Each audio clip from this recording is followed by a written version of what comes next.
Gaza, southern Palestine. This is the site of the ancient town of Rafia. Hi, I'm Adam Moran. In 217 BCE, a great battle would take place here at Rafia between the two most powerful Alexandrian successor states. The Ptolemaic Kingdom and Seleucid Empire are at the height of their power, and the wars for control of Syria and the Levant have reached a climax. For roughly the span of 100 years, the region has been stricken with repeated wars and struggle that will forever change Hellenistic control of the Near East and bring two great empires to their knees. Now prepare to witness the various battles and conflicts that took place during the 6 Syrian wars as the Ptolemies and Seleucids battle for control of the region.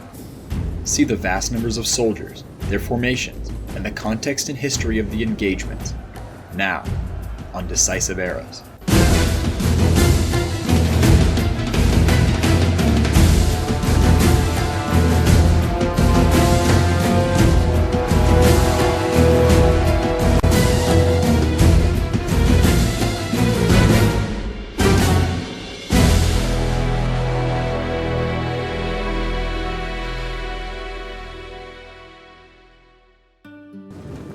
To fully see how the region of Syria was plunged into chaos, we must go back over a century before Rafia. Following the death of Alexander the Great, his vast empire was left with no true heir. It didn't take long for conflict to begin, and the 4 wars of the Diadochi would be fought, leaving the empire permanently divided. By the end of the wars, Ptolemy I would rule over Egypt, and adopted many old pharaonic practices and traditions in hopes of maintaining control, as well as claiming dominion over the Syrian region. However, Syria had actually been promised to Ptolemy's ally, Seleucus. Not wanting to start another war, and as a gesture of goodwill to Ptolemy for his aid in the past, Seleucus did not take military action, and the two kingdoms remained at peace. The peace would be short-lived, however. After the death of Ptolemy and Seleucus, their successors would show little interest in maintaining any kind of peace.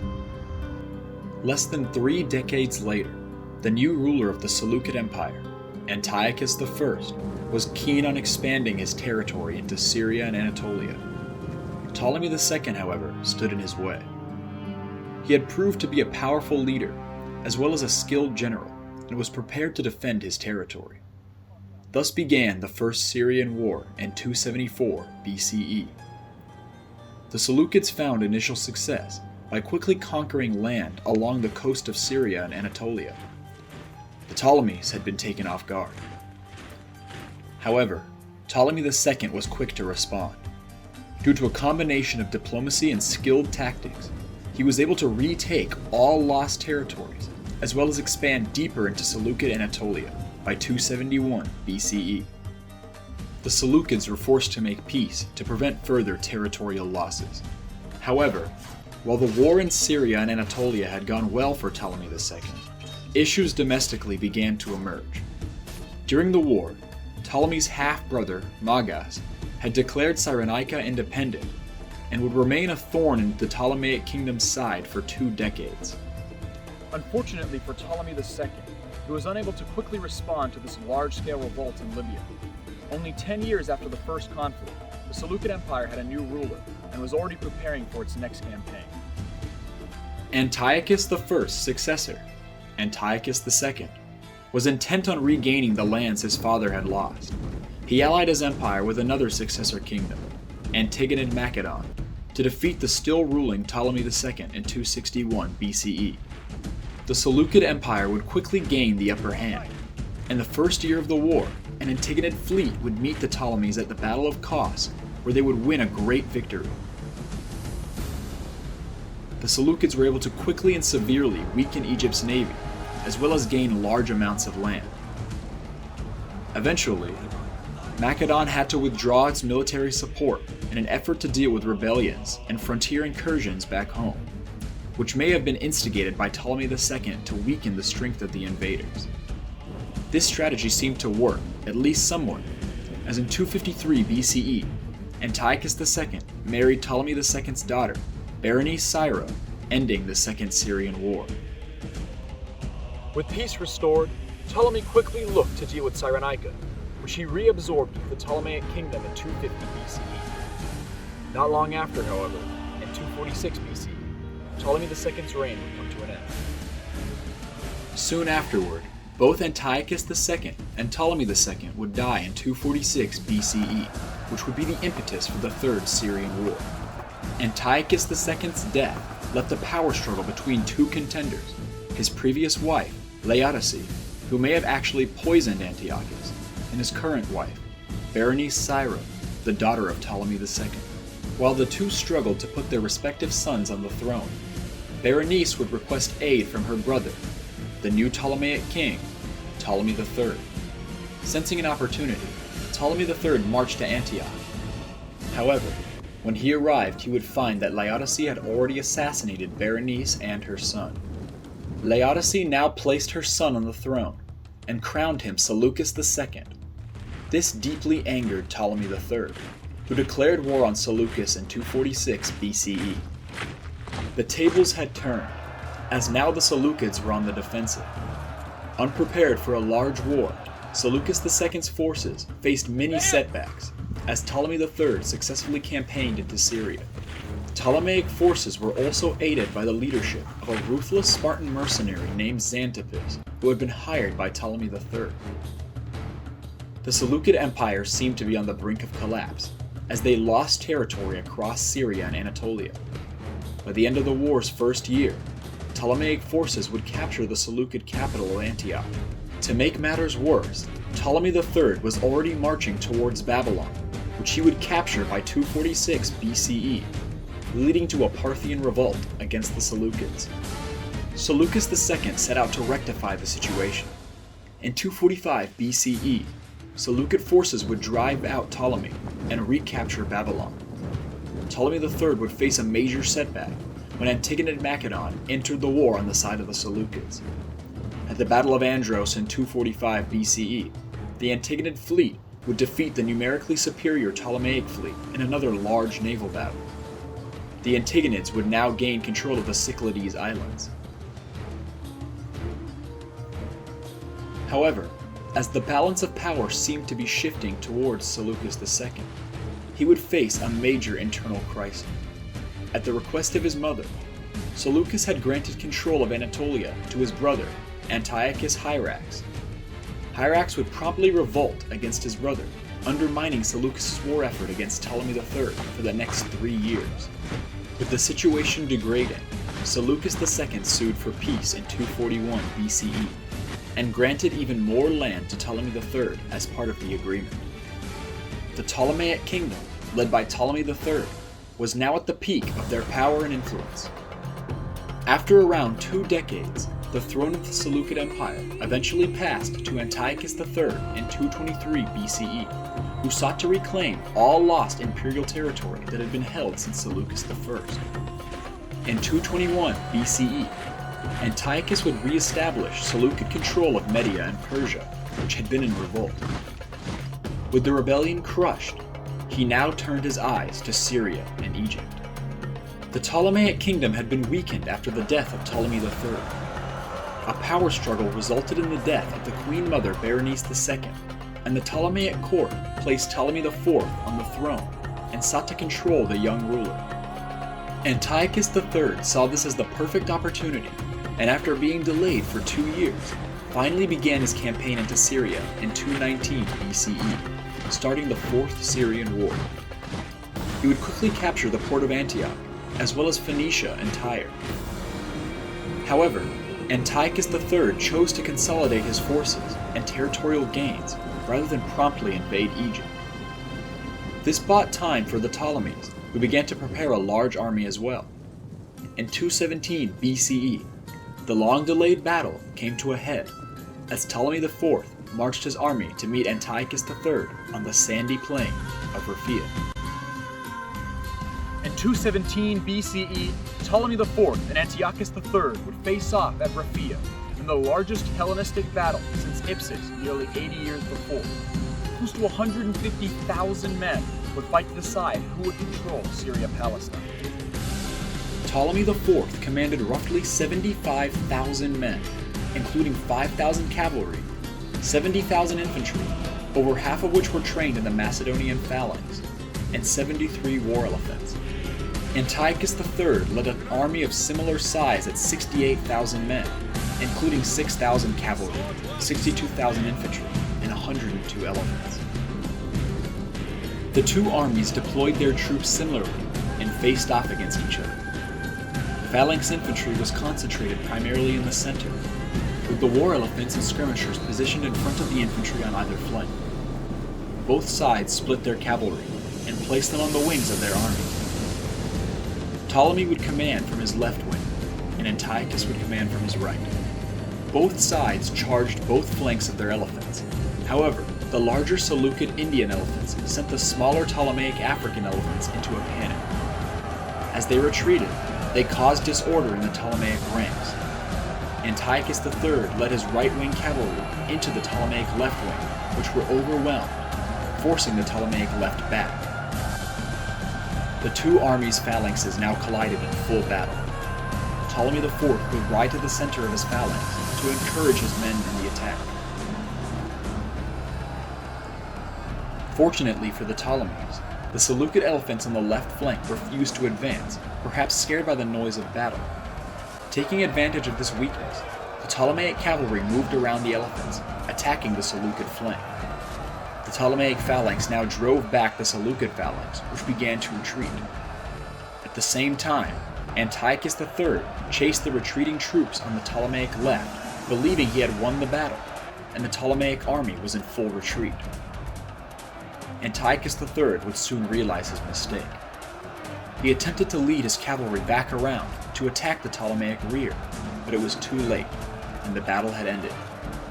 Ptolemy IV defeated Antiochus III and forced him to retreat to a nearby city.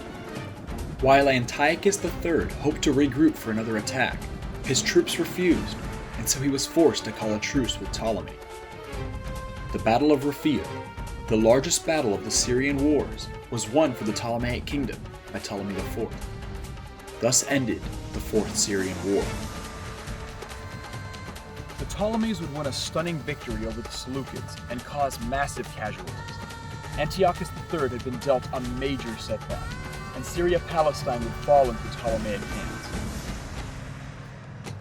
Despite the victory, Ptolemy IV declined to advance any further to recapture Antioch.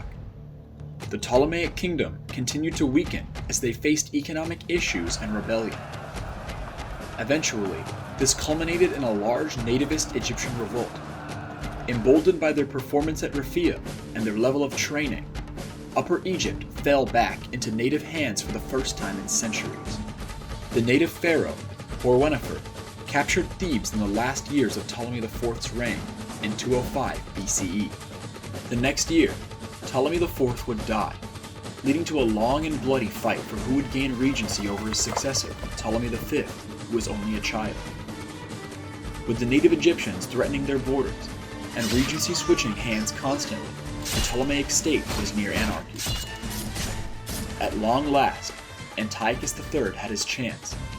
In 202 BCE, he began his second invasion of Syria and started the Fifth Syrian War. Promising territories in Asia Minor, the Seleucid Empire would gain support of Macedon, led by Philip V. These events would eventually lead to Roman intervention. For the time being, however, the Seleucids were able to regain vast amounts of land.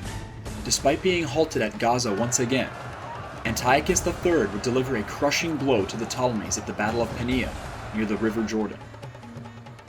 In what was likely the last large-scale open battle between the Seleucid Empire and the Ptolemaic kingdom, Antiochus III would lead a great army against Ptolemy V at Pania. Roughly 120,000 soldiers would face off in Syria for one last great battle. Antiochus III would lead roughly 70,000 men against the 53,000 of Ptolemy V. As their armies faced off, Antiochus would make the first move. His elite cavalry would crush their Ptolemaic opposition, which routed. The two phalanxes now met in the center, and the Ptolemies initially gained the upper hand. However, as they began to push back the Seleucid center, elephants would halt their advance. This bought enough time for the Seleucid cavalry to flank around and crash into the rear of the Ptolemaic army, causing massive casualties. The Ptolemaic phalanx was nearly annihilated, and what was left of the army routed. This allowed Antiochus III to gain control of Syria and open the way to Egypt. This, however, would disrupt Rome's grain trade with the Ptolemaic kingdom, so the Republic sent emissaries to the rulers warning them not to invade Egypt. Antiochus had not actually planned on invading Egypt in this campaign, and so willingly complied with Rome's demands. Rather, they contented themselves by raiding Ptolemaic holdings and coastlines. Ptolemy V would face even more problems, as native Upper Egypt would gain the support of the Egyptian priests, increasing their strength and causing revolts across the kingdom. Still undergoing crippling domestic issues, in 195 BCE, Ptolemy V had little choice but to agree to let Antiochus III keep his newly acquired territory, in exchange for his daughter, Cleopatra I's, hand in marriage. With the war over, Ptolemy V worked to put down the nativist Egyptian revolt, and would regain control of Upper Egypt in 185 BCE, thus ending native Egyptian rule once more for centuries. By this point, both kingdoms were in a severely weakened state. By the end of Antiochus III's reign, the Seleucid Empire had lost a war with Rome and had to pay large sums to the victor, as well as being engaged in a conflict with the Parthian Empire. At the same time, Egypt was still undergoing internal struggles, not helped by the sudden death of Ptolemy V. Cleopatra I's son, Ptolemy VI, was installed as king, despite still being a child. He didn't lead alone though, as he shared rule with his sister, Cleopatra II, who he had married, one of many old pharaonic traditions continued by the Ptolemies. Further, Ptolemy VI's younger brother, Ptolemy VII, was also named as co-ruler, meaning that Egypt's official rulers were all no more than children. As the next decade passed, both kingdoms saw war with one another as inevitable, with each going to Rome in hopes of gaining their support. Both, however, were denied. In 170 BCE, the Ptolemaic regents declared war on the Seleucids, now led by Antiochus IV, hoping it would be a way to unify the fractured country against a common enemy. And thus began the Sixth Syrian War. Taken off guard at the capabilities of the Seleucids, the Ptolemies quickly suffered defeat after defeat, eventually losing the important trade town of Pelusium, throwing the future of Egypt into question and the kingdom into disarray. By 168 BCE, Cyprus had been captured by a Seleucid fleet, and Antiochus IV regrouped to take the whole Ptolemaic kingdom, but was threatened by Rome, who once again forbade the leader from taking Egypt. Initially asking for time to consider, the Roman emissary drew a circle around Antiochus IV in the sand, and told him that he could not leave the circle until he had made a decision. Though enraged and humiliated, Antiochus IV had little choice but to comply, ending any hopes of capturing Egypt. By 168 BCE, the sixth and final Syrian War was over. The Ptolemaic Kingdom and Seleucid Empire had fought each other for close to a century over the lands of Syria, Palestine, and Anatolia, and with little to show for it. Both former superpowers had been reduced to a fraction of their former strength, and neither would ever recover from their endless wars.